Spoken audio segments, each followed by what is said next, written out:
sentence. There we go. So we're live. So I'd like to welcome you all to Fantasy in the Media panel. I think we'll just go around first and just in order. So with introduction, so Kit, would you like to tell us a bit more about yourself, what you're working on, stuff like that? Kit Falbo. Most people know me from the crafting of chess. I'm planning to finish off the series, but currently I like to do a book in between just for my brain. And I'm working on a fantasy lit RPG with a maid slash necromancer combination, you know, using all of those things that are kind of linked. Sounds amazing. Kaelin? Hi, I'm Kalen Wilkinson. I'm currently working on the last book in my Elementalist series, so that's fun. Excellent. And Dean? Hi, I'm Dean Henniger. I'm probably best known for Limitless Lands and Derelict series, but I have several other in Dungeon Core and a few standalones as well. As far as working on right now, Limitless Seas 3 and War Core 4 are being worked on now. Amazing. So I suppose the fantasy in the media, while we're waiting for questions to come in, I suppose fantasy in the media could be interpreted in a number of different ways. It could be on the adaptations of how our books could be, translated into the various media formats. So I suppose on that sort of vein, to go around you first, what would be your ideal adaptations for your stories, either from a realistic for now standpoint and ideal in the future? And maybe start with you, Kit. Um, I think, the crafting of chess has a lot of grind in it, but it's also the kind of grind that you can kind of like show a la I like to think of Rocky, the training montage. There's a lot of like smithing and stuff in it. I think actually because it's more of a low stakes that you could probably do a pretty decent movie adaptation if somebody wanted to adapt that for that book. Perfect. What about you, Kaelin? The thing for my books is you would need a lot of special effects and a lot of really good costuming. So while I 100% think that a movie or show would be amazing, like fantastic to have, like realistically, if my stuff did ever get to the point of becoming like a show or movie, I think an animated show would make more practical sense, money wise, as it would be able to pull off all of the crazy different stuff that happens in my books without, being $1 billion project. So that would be awesome. Fantastic. What about you, Dean? Well, I think every author at some point we kind of imagine our work coming to life in video. I would love to see a mini series for any of the lit RPG. I think that would be kind of the best format because it tends to be a little bit longer than just trying to throw it all into an hour and a half on the movie screen. Anime would work great too, just because you could, like Kaylin mentioned, from the cost standpoint of animating is a lot cheaper than doing special effects. But I tend to write a lot of big battles, a lot of big scenes, starships and things that I think would just lend itself to the screen pretty well. Excellent. So, we still don't have any comments coming in or particular questions. Are there any particular topics for any of you would like to actually talk about within this panel? What are we watching now, or wanting to watch? Well, I still haven't watched Wheel of Time or Rings of Power, and I'm in the vast minority on that, and everyone is so divided in telling me which to watch. So let's go around You first. don't need to watch either. Oh, fantastic. Well, what about you, Kit, to start off? Like, what are you watching or what are you hoping to watch? I'm starting to watch The Peripheral, which is a new sci-fi, almost lit RPG with some time travel because they play video games in it. It's based off of a William Gibson novel. So I'm watching that, and I'm really excited for the new season of The Dragon Prince on Netflix when that comes out soon. I did watch that actually. That's the animation. Yeah, yes, I remember that. That was really The good. first season's quite good. Yeah, I enjoyed that. What about you, Kaelin? What are you watching? Nothing right now. Last Sunday, the last episode of House of the Dragon concluded. It was a really nice finale. That was great having like a show week to week. But I don't think there's anything coming out in the near future that I can think of. I'm definitely looking forward to. There's a show called Mythic Quest, which is basically about these game developers who like it's about them making this fantasy game, and Rob season 3 of McElhenney, that comes yeah. out in November. Yeah, so I'm excited for that. Brilliant. And Dean? I also I watched that Peripheral. It was kind of fit right into that lit RPG genre, and I was able to see it like 6 or 8 months ago on an Amazon preview. So it was really kind of fun to watch it because none of the special effects were in yet. So you'd see like just weird stuff on the screen. And so then seeing it come to life when they've actually finished it is really neat to watch. And as far as other stuff, I've been kind of going on a lot of retro stuff with my kids, kind of showing them all the movies and stuff from the 80s that I enjoyed that kind of, color our perception of fantasy and science fiction. Excellent. So I see that Kyle has asked the crafting of chess and the inspiration for Elementalist, and I would imagine that Derelict is going to be asked about where'd you get the inspiration for that. So what I might do is just go around the room here and ask you what is the inspiration, I suppose, for those works, and if you actually drew from existing media in any of the kind of maybe the characters, the settings, or anything like that. Just to kind of keep a little on topic. So, Kit, we'll go with you first.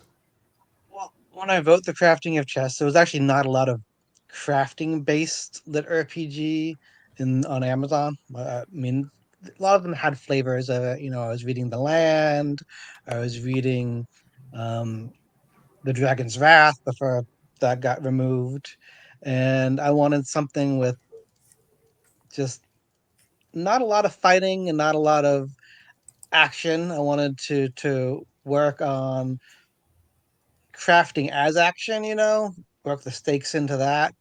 And my son was playing big on Minecraft at the time, and I also enjoyed Ready Player One, but thought that the stakes were too out of proportion for something realistic. And I took all of those ideas and I kind of like stewed them together, and that's kind of what came out of it. Amazing. What about you, Kaelin? So a lot of inspiration for book 1 at least came from World of Warcraft. Now I can't actually afford to play the game, but I do watch the cinematics, and a lot of the cinematics are just fantastic. So those gave me a lot of inspiration for the big fights, like the big visual events throughout book 1. And then for the rest of the series, just pretty much different books coming out in this genre, then different shows and movies, just all kinds of different fantasy media. Amazing. Dean? A lot of it just from my gaming background. So I'm 52, so I've been playing games since Pong was a thing, and you put quarters in to play it. But I played any kind of fantasy game you could get a hold of back in the day. I played Dungeons and Dragons like crazy. I played WoW when it came out, which is still a lot of fun because I think that was 2004. It's still going strong. It's kind of a fun. I draw on a lot of those experiences, and especially with Limitless Lands, that's kind of where a lot of that came from. If you read it, you'll see those influences in there. Excellent. So we have a few questions coming in now.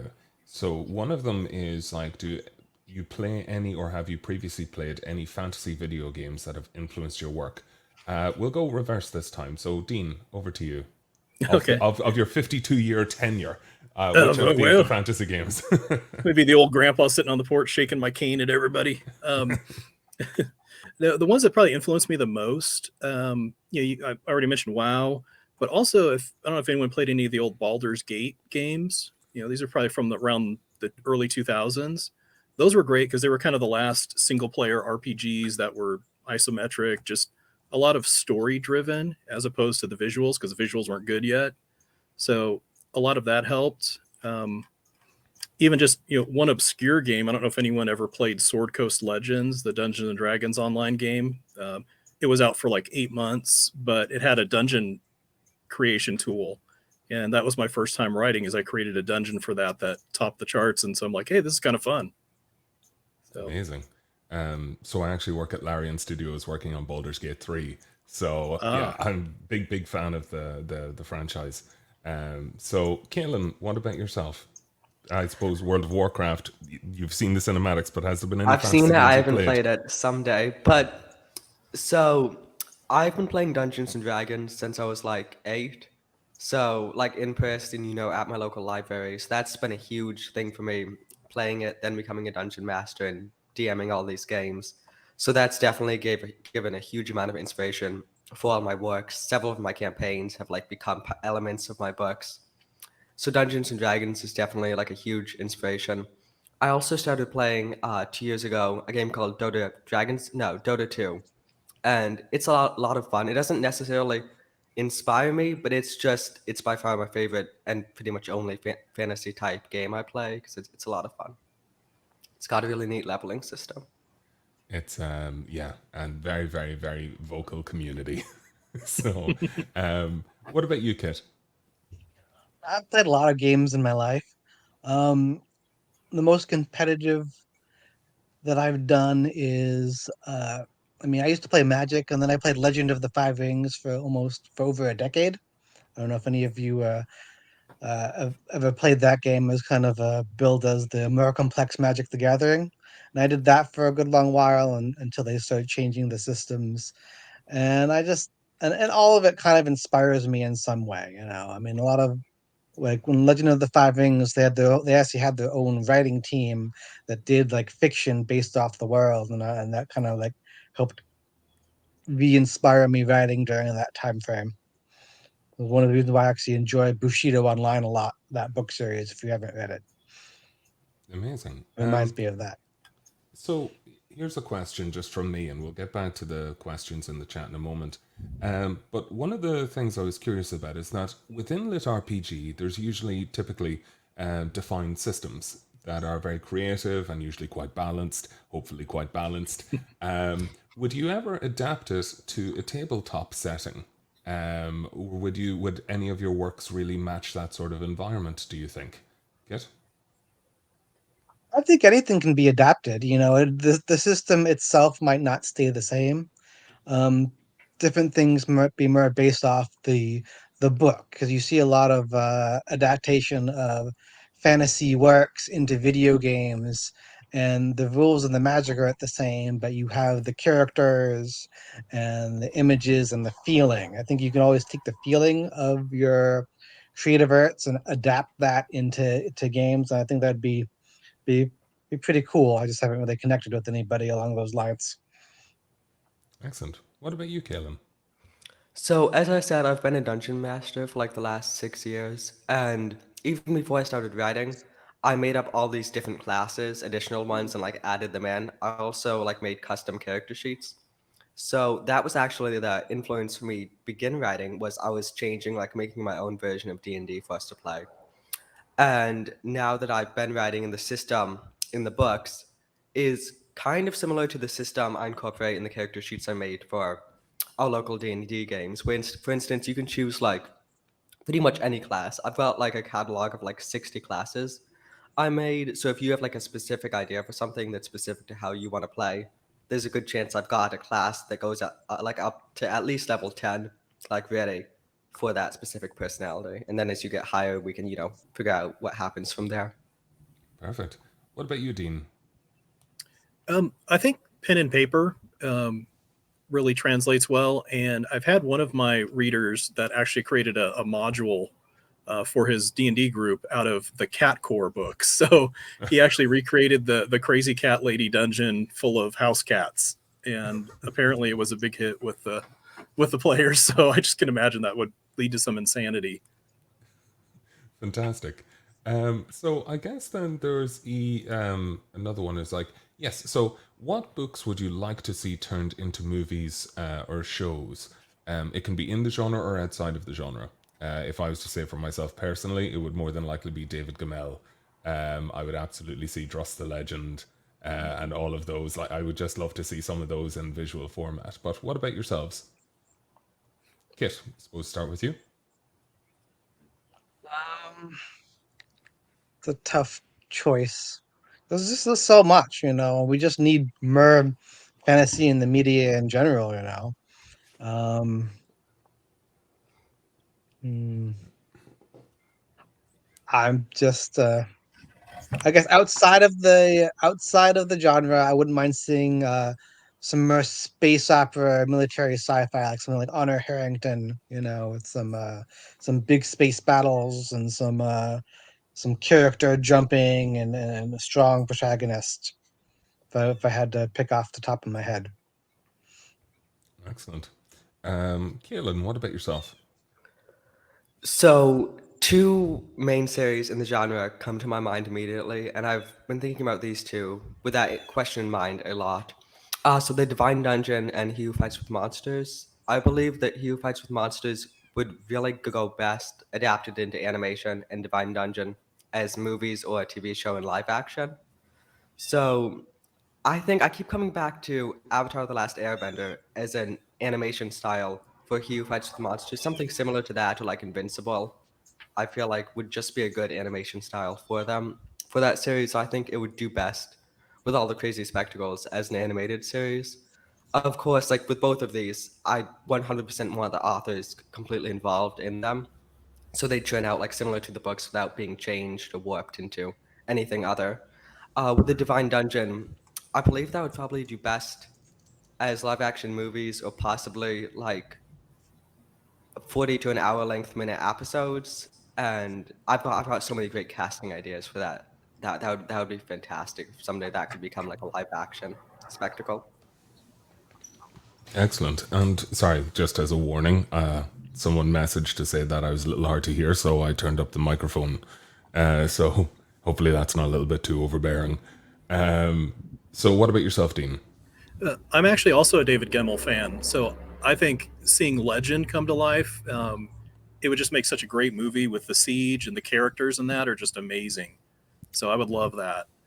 Actually, his whole library would be great. But if I had to pick from within the genre, I think Dungeon Crawler Carl would just make for an insane miniseries. So that would be Absolutely my agree. pick. Fantastic. So then we have a question here from Kyle. If you were to get your book turned into a movie or show, how would you help them to stay true to the written book, since most authors don't get creative approval when it comes to movies and shows? Okay, so I suppose we'll go backwards with this one. Dean, do you want to start us off? Yeah, I would be very reluctant to do movie rights or TV show rights to anything I've written without some kind of input. There's just so much schlock and garbage that goes out there. I would hate to see something I wrote turned into something it wasn't, which I think is the main fear. Is that you've got this story, it's based on something, and then whoever makes the show changes it to fit whatever they want for that, to cash in for the week. So I'd be reluctant. Okay. What about yourself, Gillen? As Dean said, I would definitely be reluctant, but I would want there's already the script in my books, obviously, so I would want it staying exact to the script. Like what the characters say in the books is what they say in the film or series, and I'd want to have full control over the casting, and just any slight alterations they want to make to it, I'd want to be able to say yes or no and just have that be what happens. And what about yourself, Kit?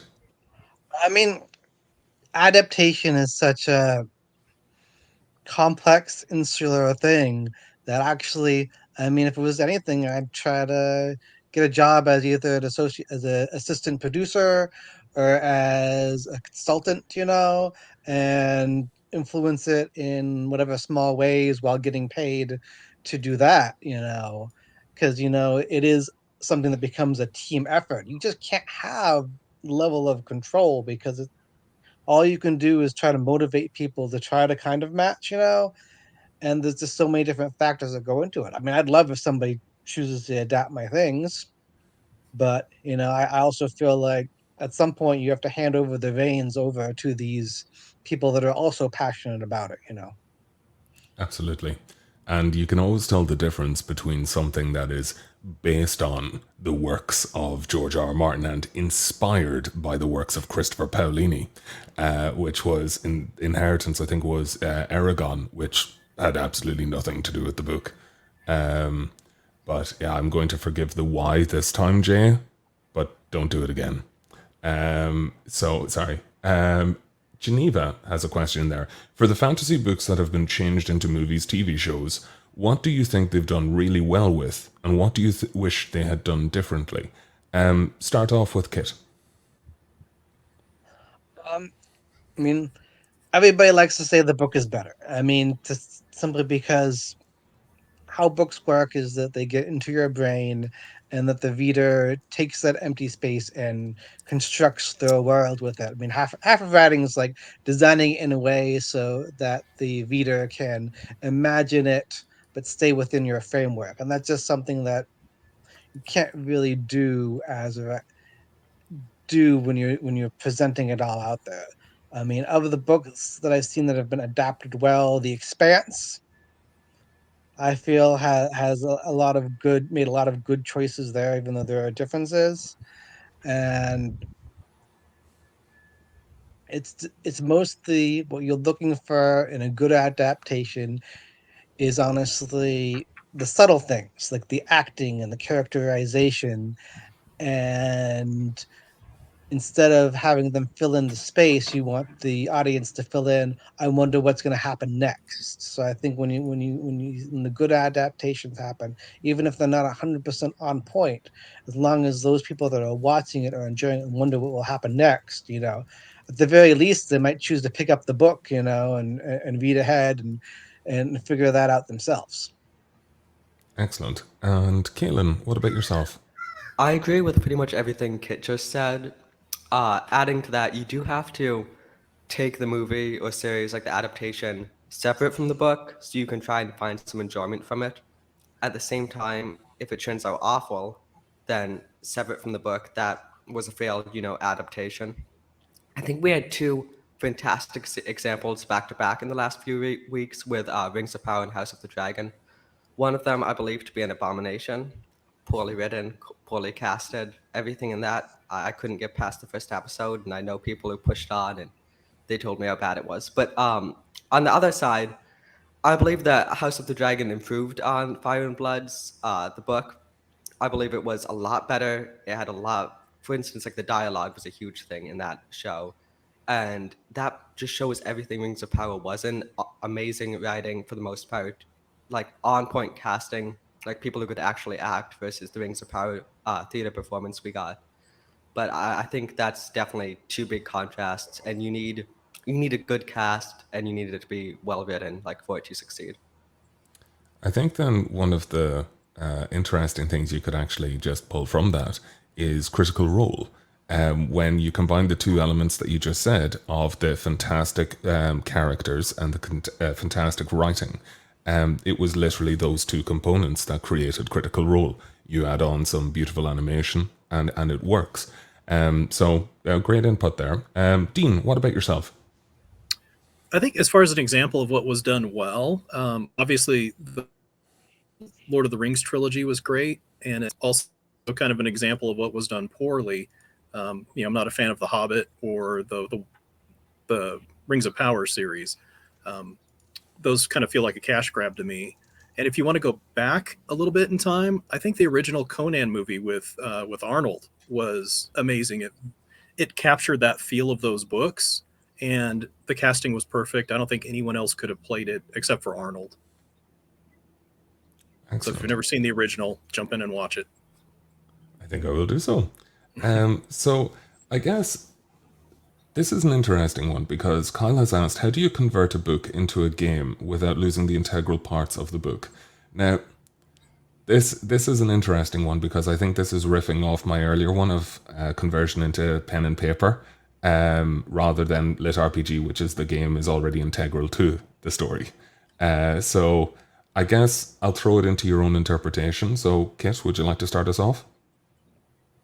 Well, my interpretation is that, I mean, there is an advantage in the RPG and progressive fantasy in that part of what you do to maintain that would be that you'd have the progressive aspect. Like if I was to take the crafting of chess and turn it into a game, I would, if you want to keep the spirit, I'd have different phases. You could have like a like chess theme thing, and then you have something where you slowly gain experience or points through crafting items, and kind of have it align to some some victory condition. Anything time you have something progressive, it naturally adapts well because you getting more points to achieve victory. At least that's what I feel.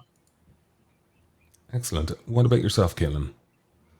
So the only way I believe it would properly convert would be into a D&D game, like an in-person, paper, pencils, dice. Because the thing is, D&D is definitely, I'd say by far the game that gives you the most story.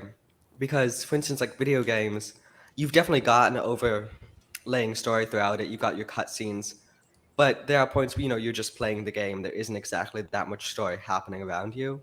And D&D, like everything you do is story related. So I just think D&D would be what most books would convert, most lit RPG books would convert best into as a game. It's like a custom campaign based off of that, series. Excellent. And what about yourself, Dean?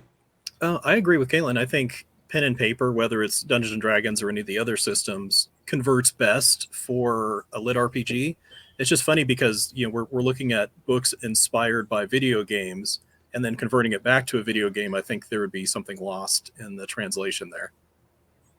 Excellent. Might as well play the original source material rather than converting the book back into a game. Exactly it. So Ryan has said that he loves seeing these wonderful people. Very jealous of Dean sitting on his porch. It's freezing here, apparently. Yeah, it's nice in the mountains of Tennessee today, so we're good. So Sharon asked a question there. Now we did touch on this, and I think answered it quite well with the preferred medium. But if your work was adapted, what would be your preferred medium? Animation, live action, or video game? We didn't touch on video game, so I suppose to answer that element of the question, if your work was to be created into a video game, what type of game would it be? Kit? I mean, role-playing game generally makes the most sense because we're all telling stories here. I mean, it's kind of hard to make a MOBA or a collectible card video game or even things without like losing a big chunk of the interaction and story. Absolutely. But you can always do tactical RPG, or it could always be like, so XCOM, your Dungeons and Dragons, there's lots of different styles of RPG, I suppose. Yeah.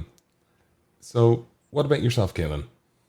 Personally, it's very hard to imagine my books ever becoming like a video game, a movie, possibly a series, yes, a D&D campaign, yes, just because those are all things that I kind of have more experience about, have like a subtle foundational grasp with.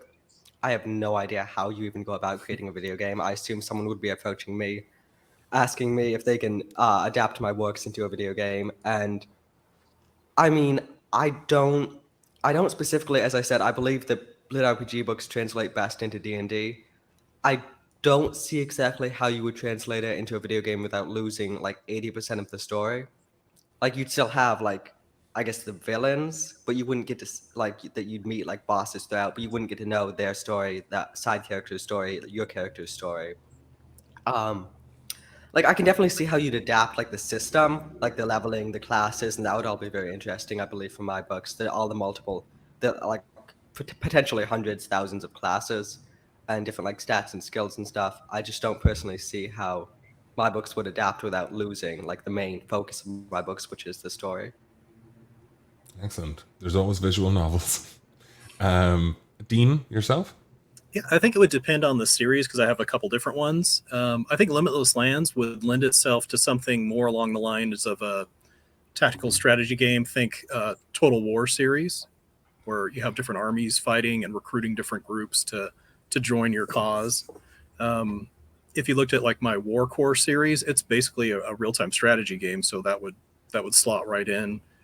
Giant mechs based off World War II vehicles and throw in a few dinosaurs and you're there. Excellent. So, with the current kind of trends set in fantasy and what seems to be popular, if you had to write to market, I suppose, for if you were going to be pitching for, worldwide acclaim, what would be the thing you would make, I suppose? Dean, I'll start off with you. Okay. I don't think I could. My whole point of writing is just that I write what I would want to read. And so, yeah, my books are a little bit different than probably the expectations in the genre for a lot of them. But I doubt I could be forced to do something just to write to market. I would just wouldn't enjoy it. And, this is just not something I would do. Caleb? That is a difficult question. I do agree with Dean about how I definitely write the story that I love most and that I wish someone else wrote for me. But I guess I'd market it mainly focused on just escapism. Like this story is just it's gonna take you into another world. It's gonna look different. It's gonna have all these like fantastic spectacles. It's gonna have these game-like elements that you haven't seen in any media like so far, other than like Free Guy and Ready Player One. It's gonna be a lot of fun. It's gonna be fast-paced and have like a lot of humor. I move into just escapism, a different world, a different planet, just something you can go to a theater or your local like Netflix, phone, iPad at home, and just like have a lot of fun just with this series, just forgetting about like what's happening in your day or week or whatever by just escaping to the series. Excellent. And Kit? I mean, I kind of write further away from market than most people, but writing to market's complicated, and even if you write to market, it doesn't necessarily meet success because a lot of people are doing it. I find that key to success is luck and creating opportunities for luck and things I don't have time to do. So I don't know if you're gonna go by the things that sell the most. Smut kind of sells the most, but I'm Yeah. not sure I'd be good at writing that. Spartacus and Game of Thrones did very well. so, um, so I guess then, if there was any established media that's out on live adaptation, animation, or currently like that you could co-write or that you could work in that universe, what would it be? What would you like to step into and say, I'd like to work on this? It could be Warhammer, it could be like The Expanse, it could be any number of things. Start off with Kit. If I could go in and write, I'm actually a big fan of military science fiction. I don't really see it in my current writing. I haven't had any WIPs in that genre that have reached fruition, and I like to write in everything. So I guess I'm a made necromancer now. Um, uh, Probably Honor Harrington. I mean, I feel like it's kind of like left some of the more smaller stakes that enjoyed the first like 10 books or so into more of these big more complex things. I always like the idea of sometimes taking a universe and then bringing it back in to when I feel it's diverged a little bit. So something like that. I know it's a bit sacrilegious to talk about other authors' works, but things like that. All very hypothetical. None of them are Yeah. ever going to watch this. Who knows? Oh, none of them will ever watch this. I'm fine. It's a private group. Kaelin, what about yourself? In a perfect world, I'd love to work on and with like a Rings of Power, Lord of the Rings type show, but it wouldn't work because I wouldn't work with any of those people. They'd all need to be fired and there would need to be new people involved for me to even like, go near that. But it's not a perfect world at all. So I would love to be involved in the production of like a lit RPG, book to movie or book to show. Like as I said before, our Hugh Fights with Monsters or like The Divine Dungeon, I believe those have like tremendous like films, big screen capabilities. And I would just love to be involved whenever something is like adapted. Amazing. And yourself, Dean? I'd be right there with Kaylin working on Rings of Power after we fired everybody. So we'll put the show back together. But as far as other things, I don't know. I'm really into. I'm a military historian, so I'm into any type of military fantasy, whether it's fantasy or science fiction that has a military basis to it. That's something I'd want to be involved in. I don't think there's anything currently out there that kind of scratches that itch, so it'd have to be something new. Are you a fan of Connor Golden, by the way? No, You I should mean try not him not out. not a fan. I've never heard of it. Connor Gulden, Wolf of the Plains, Genghis Khan, Julius Caesar, Rise to Powers, historical Oh. fantasy. If you enjoyed the likes of David Gemmell, Connor Gulden Yes. is your man. Okay. Connor Golden. Con, Conniggulden. Connor Gulden. Sorry. Anyway. Okay, no problem. I'll be reading that later. So we've a brilliant question in from Justin John Ackerman. Who would you want to play your main character if it were turned into a TV series? We'll start with Kit. A good actor. I mean, I very specifically made a choice in like the crafting of chess and a lot of my writing style and not giving too many descriptive features to the main character, wanting for the crafting of chess, a lot of it's because it was the first person perspective. I want the reader to slip into the role easier, and also accentuate that who this person is not what they look like. So it really could go to any ethnicity, and most I'd really want a good actor who can just hit the spot, I mean,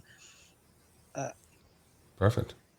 Caitlin, what about yourself? I wish I could get like a younger Tom Hiddleston, like age him down 20 years and have him play the protagonist. But I don't. I feel like that would be too expensive and might look funky if we tried to like age him down 20 years. So we could just have him now playing like a 19-year-old. Like, I think he's good enough that he could just play a 19-year-old just because of what a good actor he is. But realistically, I guess by the time anything of mine would be adapted in this like hypothetical, it would be like 20 years down the road, which he'd be in his like 60s. So I don't know if Tom Hiddleston at 60 could play a 19-year-old. So I'm thinking it would have to be like someone newer, like someone who we don't know about yet. But in a perfect world, it would be a younger Tom Hiddleston. And what about yourself, Dean?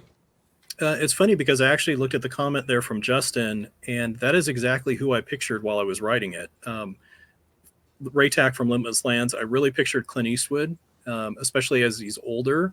But also, you go back to like his old westerns when he's in his 30s, and that would really fit the character when he's in game because he's just he's a grown man that doesn't take any nonsense and knows who he is and what he believes, and there's no crying over anything. He just knows what he's going to do. And as far as some of the other series, Cat Core, Estelle Getty, of course, you got to have the perfect crazy cat lady. So we have a few here. So Ryan's question was already asked. What books in Lit RPG do you think is the easiest to adapt to TV or movies? So you can watch the recording, Ryan. If you could have your book done properly as a movie or show, who would you want to produce it? We'll go reverse order this time. Dean? Wow, that would be a tough one. I'm not sure. That's something I never thought about as far as who would direct and produce something based off of my work, because that can affect the whole feel of it. Yeah, I don't know. I would be up for anyone that would share a similar vision. I think it might be something nice to get someone that's new, that isn't a well-known name, and that isn't trying to keep up with their image. That's willing to try something different. Perfect. Caitlin, what about yourself? I personally have a lot of issues with modern directors / producers. So it would either need to be someone older or someone who's up and coming, because I can only pretty much count on like one hand how many of them I believe are like untarnished and how many of them just want to put out a good story right now. So it would need to be like someone who's older or someone who's like newer. Okay. And Kit, any names spring to mind? Edgar Wright, Pardon? Scott Pilgrim versus the World, Baby Driver. If I'm gonna pick someone that has had consistent quality in a wide variety of genres, that can do the big action and the small, and even when his movies bomb, they're still really good. Dennis Vanilla, I can't say his last name. Directed Dune Dennis and a few Villeneuve. other, good sci-fi movies. He'd be high. I like Watiti. But I think the comedic, it's very good at times. I mean, even when he does small stakes, but also can get to be a bit much. So he'd be like lower on. Free But those Guy, are for the example. the three good tier ones I feel currently with fairly consistent quality. That's what I'd be looking for. If I can go back to that, Of course. I I think actually Michael Bay would be pretty fun. I'd be there to like to rein him in whenever he gets too crazy, but I believe that he could do a good job adapting my stuff as long as I was there to stop the slow mo and the sunsets. I think that More he would do a good explosions. job. More explosions. But yeah, no, great. So another one from Justin John Ackerman. Would you rather your books become a TV series or a movie saga? Dean? Yeah, I'll start on this one. I think a TV series. I think especially most lit RPG and Dungeon Core, like I mentioned before, it doesn't lend itself to a single 2 hour, hour and a half or 2 hours and done. Um, I think seeing it strung out over a longer series where you can really get into the characters, really have some fun with the action, because I think that gets sacrificed quite a bit. I want to see people hitting each other with swords and monsters and stuff. Excellent. Caitlin? I believe that first I'd want to have an animated series like episodes adapted, and if that was successful, then I would definitely love to have movies made for my books. But I believe that my books are pretty well paced to be adapted to one movie per book. I believe you could get like most of the relevant stuff in for a good story since my books are shorter. I think that you wouldn't need to cut too much stuff out, and it could still be like a compelling story. At least for my first three books. I'm not sure about book four, but at least for the first three, I believe they could make good like live action movies. But first, I definitely want to test out and see how the animated series did. And Kit? I mean, I'd take any kind of adaptation at this point. Just like someone wants to adapt my stuff and contact me and talk creatively and interesting. I'm not too picky. Excellent. A brilliant one from Sharon. Favorite and least favorite fantasy trope? We'll start with Kit. Least favorite fantasy trope that I see a lot of specific in the RPG genre is the generic protagonist with not a lot of history and past, and we like to call them the card bird characters, and people choose them as one of the routes to go for making them relatable. They don't have a lot, so you can kind of try to squeeze yourself into them in that way. You just fill in the details because they are so empty. I'm just not a big fan of that kind of like more empty shell character as the route for getting a connection. Um, I have a lot of favorite tropes. Um, I'm big with the interesting exploration of tactics and skills and unique uses of things, which can be difficult in lit RPG because you have a more codified system. I just like to build it more flexible so I can play around. Excellent. Caitlin? As Kit said, for my least favorite trope, it would definitely be that shallow main character and shallow characters in general. I believe that like each character, even if they only have or like a limited amount of time, they should do something that like makes an impression on you. And it's like, oh, that character did this. And even if they only popped up once or twice, like they did this.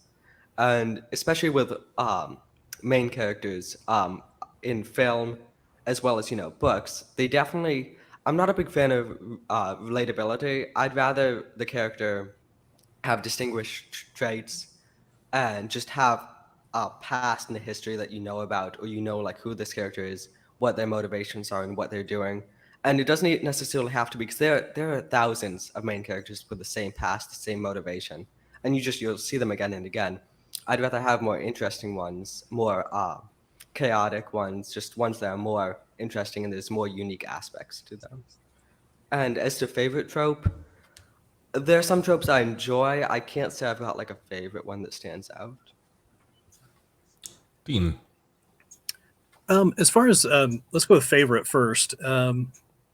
I love just having a fun, wacky companion with a more serious main character. So whether that's like a pixie or fairy in a dungeon core novel, or whatever type of animal with your main character, because that way the main character can be a little bit more gruff and not quite so nice, but you can get the comedic relief from the side character.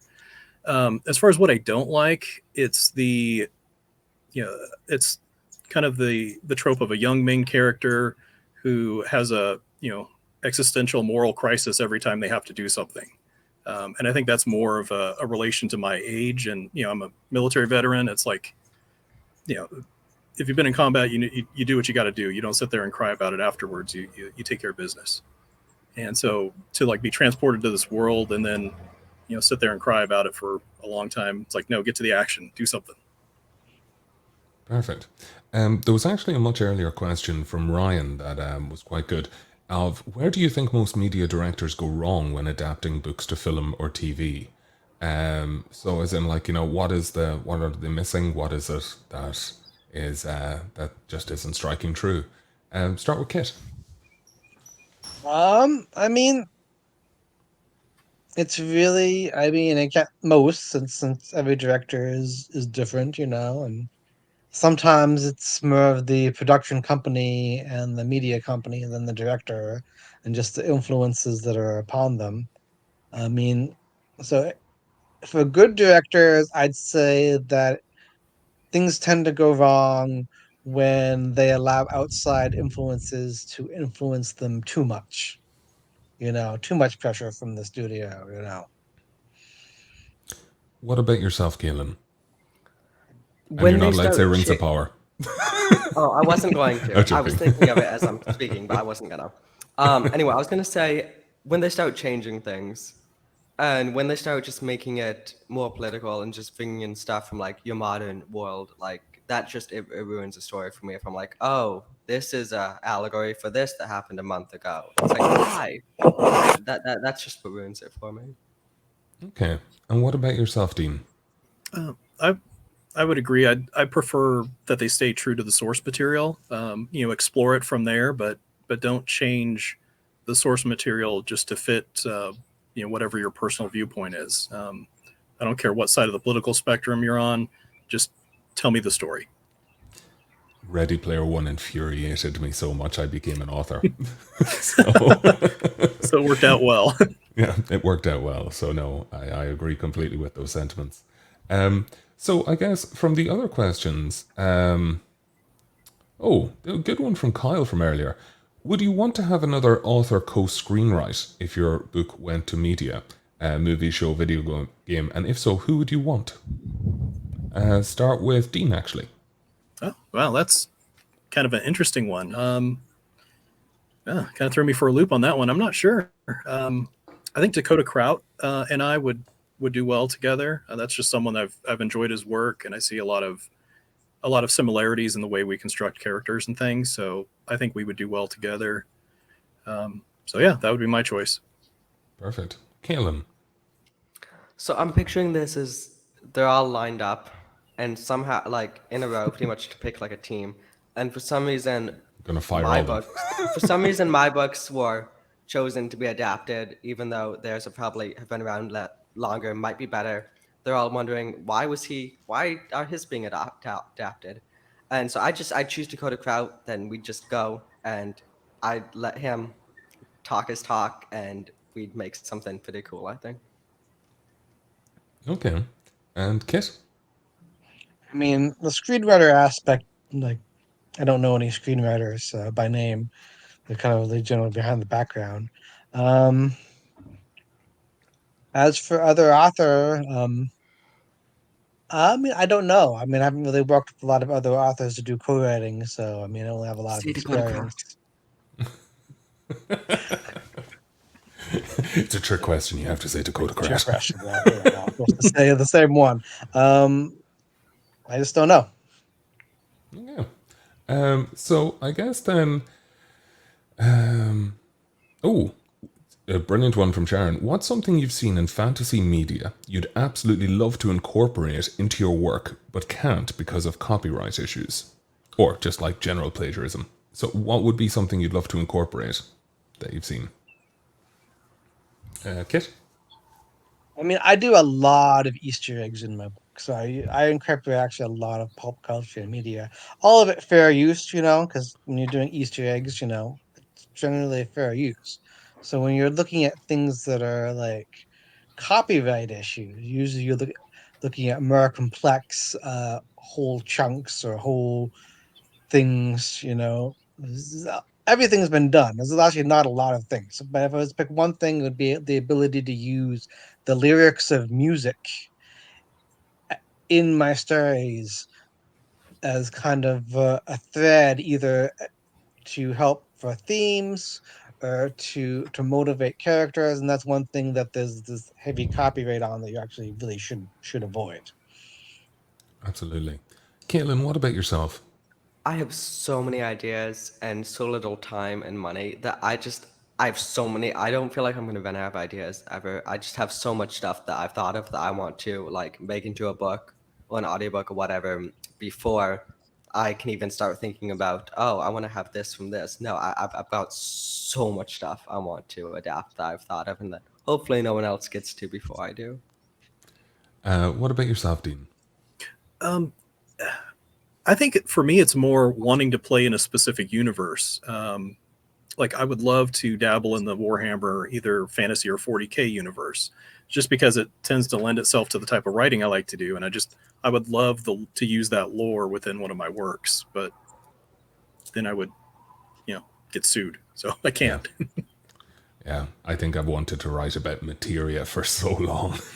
And just be like, materia is everything I need for my lit RPG, but no. But I guess I think so there's some other questions here. One from Ryan, which I thought was quite good. Maybe use it as the last question before we do our outros. So with miniseries becoming more of the norm and so many options coming out for streaming services making those series, do you feel that movies are dying out as a way of book to film translation? Start with Kit. No, there's still a lot of movies that are being adapted from work, sometimes multiple movies, but I don't feel like they're dying out. I think that it's just how media is trending right now, and that it's gonna shift in the future to something else. Okay. Caleb? I feel that poorly written translations are dying out, and there have been so many of them lately that it might be dissuading people from getting excited about a new adaptation. Like, I personally know if I heard that this book I really like was coming to a movie, the first thing I'd feel now would be disappointment that, oh, they're gonna Rings of Power. But I wish that wasn't the way, and I'm hoping that there can be a few like hits in a row, like 2 or 3 big movie hits that come out like in the same year that can rejuvenate everything and get everyone like excited again. So it's gonna be, oh, this is being made into a movie. That's awesome. It's gonna be great. So I do kind of feel like it is, but I feel like hopefully something can happen to like turn things around. What about yourself, Dean? I don't think it's dying out at all. I think it's just going to shift focus. We're going to see less from big movie studios, a movie, and more of miniseries coming from the streaming services themselves as they continue to improve on their quality.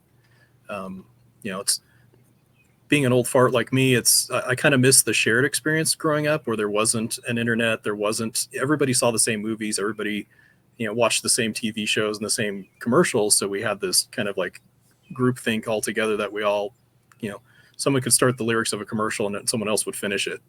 But I think we lose that now because we're so fragmented. But I think Absolutely. that, most of the media is going to shift to the streaming services, and that's where, it's going to thrive again. Excellent. And I guess then we'll kind of wrap up here and do our outros. There's going to be a number of takeovers later and more panels going forward. There's also going to be an after party in the Discord, and Discord panelists should be available in our Discord chat for later if you have any further questions. But to go with our outros and stuff, Kit, what are you working on at the moment? Anything you'd like to talk about? Like I said, I'm working on a Maid Necromancer series that actually got like 80,000 words in it, so it's probably gonna be like 120. So it's actually something that's probably actually gonna make it out in the world. before I go and knock off the final of the chess series. So if you like maids and fantasy and pets and companions and all those type of things in a lit RPG type setting, that should be out next May or April. Fantastic. What about yourself, Kaelin? So I'm currently working on 3 projects. I'm working on the last book in my Elementalist series, which I've got book 1 and 2 out. Then I'm working on book 3/4 because it's book 3 in the Elementalist series, but 4 in the overall series. Because I published a book in June called The Flesh Golem's Tale of Resurgence, which is part of the series, but not like an Elementalist book. Anyway, I'm working on that. I'm also working on that sequel to A Flesh Golem's Tale of Resurgence, which is A Flesh Golem's Tale of Redemption, which will be the last book in that little 2-book series. And then I'm also working on a start of a new series, which I believe might just be a single book or it might turn into a series, but right now it's looking like it's just going to be one book, one contained story, which will be called The Villain's Chef, which I believe is definitely going to be the most lighthearted and fun of my books, where it's going to be about this villain and he needs the chef. So the main character is the chef, and it's going to be about him cooking up all the tasties that the villain wants. So while the villain's taking over the world, he can have his tray of cookies ready to just grab and eat. So that's going to be a lot of fun, and I'm really excited to get the last Elementalist book out there, because this is the big old epic conclusion that I can't wait for everyone to read or listen to. Excellent. Thanks for that, Kaelin. What about yourself, Dean? I've got 2 series I'm wrapping up. One is the War Core series. I'm working on the last book of that, as well as the 3rd book of Limitless Seas. I tend to write 2 at a time, just so I can switch back and forth to kind of free up my mind. And then once those series are complete, I'm outlining something new. It's not fleshed out yet, but essentially it's a different take on a summoner. Usually we see classes where people are transported to a world or whatever, and they summon creatures to help them. But in this one, it's someone from our modern world who actually is somehow hooked into and is the person that's summoned to a fantasy world to fight. So you get just like a normal guy working in his cubicle, and all of a sudden he's sucked into dropped in front of a horde of orcs, and he has to deal with how that changes his life. Isekai Pokemon. I like it. Yeah. Just like go You're office the worker. Pokemon, yeah. Excellent. But yeah, no, that's absolutely fantastic. So we're close to wrapping up, but we've a couple of minutes left. So I just wanted to address one of Sharon's last questions. Do any of you read or write fan fiction? We'll start with Dean and go backwards. I don't. That's something I've just never gotten into. So I have to say, for me, it's a no. Perfect. Galen? It's no for me too. Okay. And it feels like the Eurovision here, or X Factor. Kit? I mean, I love the idea of it, and I find that it's one of those things that if you're a new writer starting out, it could be very valuable in helping you with characterization because you're playing around in somebody else's universe and don't only have to put in so much effort. But I don't really haven't really gotten into it myself. Excellent. And the answer is a no from me as well. But thank you everyone so much for this panel. Hope you enjoyed yourselves. It was great talking to all of you. Might be on the Discord later. So yeah, thanks so much.